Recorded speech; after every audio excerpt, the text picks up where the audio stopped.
So, the latest news in the Stephen Stearns Maddie Soto case is that the State Attorney's Office has now announced that it will seek the death penalty for Stephen Stearns for the death of Maddie Soto.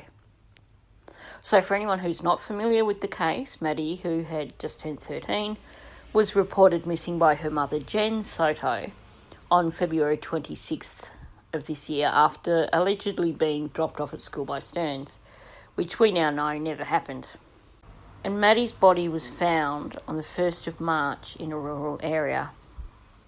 Since then, we've found out that law enforcement has overwhelming evidence against Stephen Stearns. There's the video evidence of him leaving early in the morning with Maddie slumped in his car. There is also apparently video evidence from a warehouse car park which shows him transferring her body into the boot of his car. There's location data from his phone from the day that Maddie died, as well as tracking info from his and Jen Soto's vehicles. There's also Maddie's laptop and backpack, which were found in a dumpster near the residence, and which will no doubt have a wealth of forensic evidence linking to Stearns. Of course, before Stearns was charged in any way for Madeline's death, he was given more than 60 charges, unrelated, which were of battery, molestations, and other sex-related charges.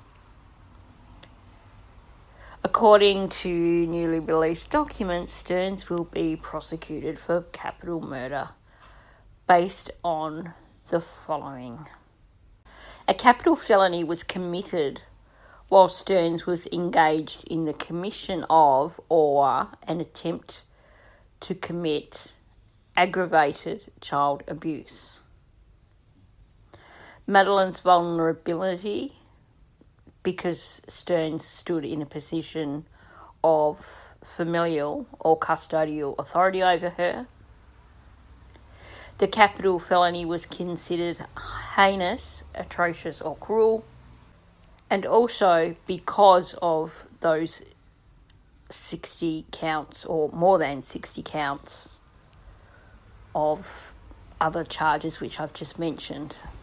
So, given that it appears that law enforcement have overwhelming evidence against Stearns, I'd imagine that there is a very, very high chance that he will be convicted and that he will face the death penalty. Of course, we're still waiting to have the question answered with regards to Jen Soto's involvement in this case. I think many of us have lots of questions there which we are still waiting for answers on.